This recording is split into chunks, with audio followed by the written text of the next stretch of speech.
Thank you for the amazing discussion. My question is, my extended family is dysfunctional, and this has caused conflict between my parents. And due to poor conflict resolution between them, this issue pops up repeatedly.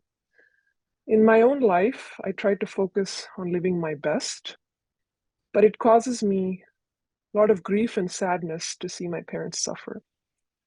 I love my parents very much and try to help them.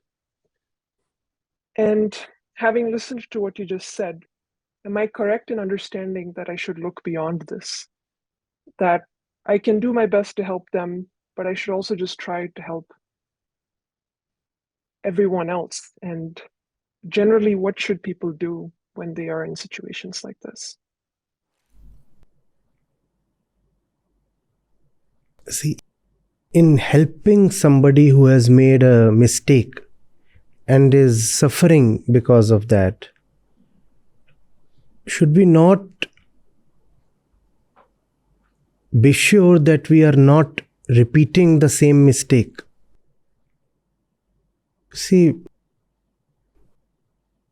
all the associations, the bonds and the knots, the familial relationships, that's what gets bad.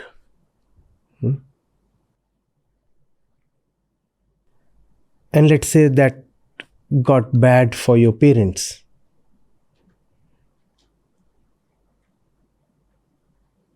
Things are not great when it comes to your parents and their relatives, right? So what's the reason the parents are facing sorrow?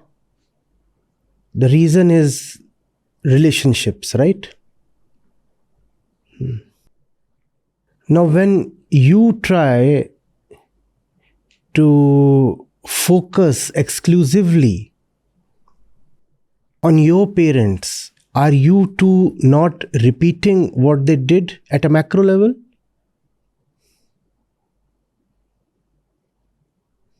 Perhaps. Yeah.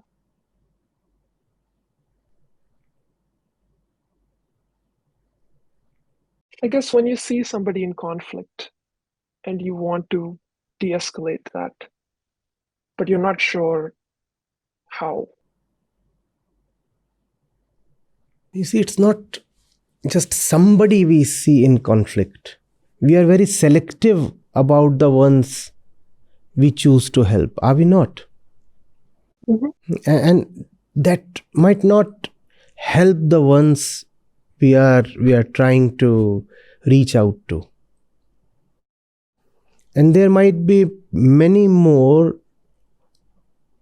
far more deserving ones, just waiting somewhere, just queued up to receive your assistance, and they are deprived because our exclusive focus is on the ones we are bodily related to. It doesn't help. I fully appreciate the sentiment. We want to do good to the ones we are related to, and we have long stretches of memories with, and all kinds of identifications.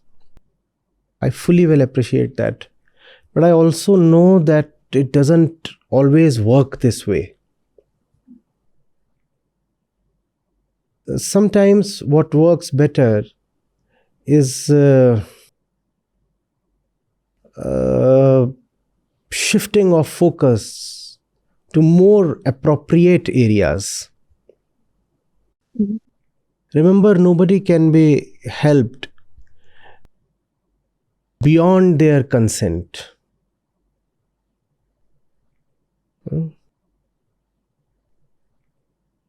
That's the nature of life. Irrespective of how much you want to help someone, they will decide how much to be helped. It is not like physical medicine, where you can anesthetize someone and conduct a surgery even without the consent of the patient, and yet the results might be good. That can be done at the physical, the gross level. That cannot be done at the inner level. Inner change. What is my role if I'm witness to the conflict? And do I just excuse myself and just say, you need to figure this out, and I'm going to go on a walk or something like that? Or do I? You need to maybe make yourself less available. Witness is a very pure, very, very special word. You are a witness only when you are not involved at all. Mm. On the other hand, we are very, very involved. We are never witnesses.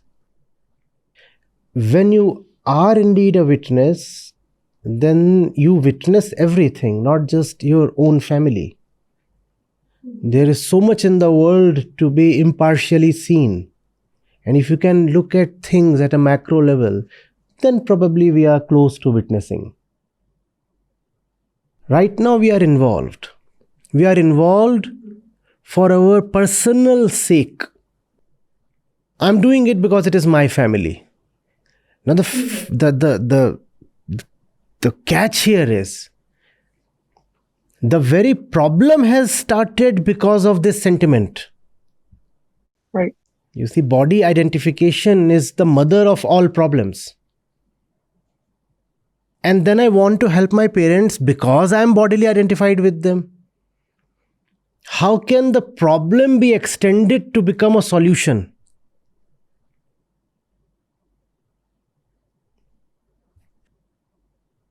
So it might just help to defocus.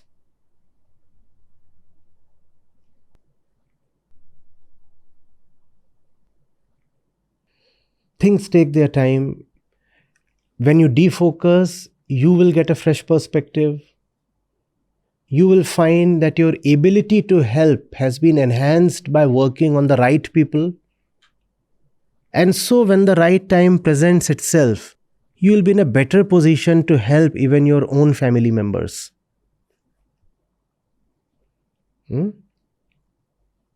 If you are studying medicine, you don't want to study in a room full of your family members, do you?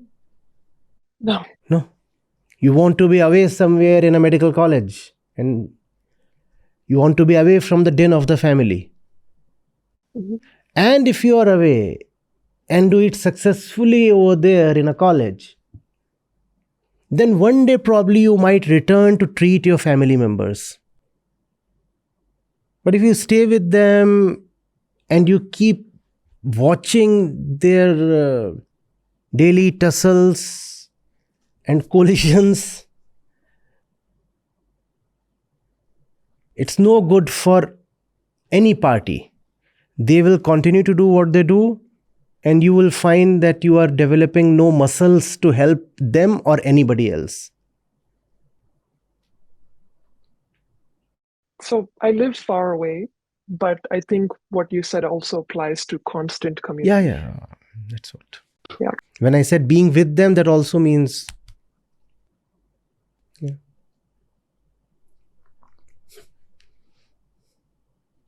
Thank you. Welcome.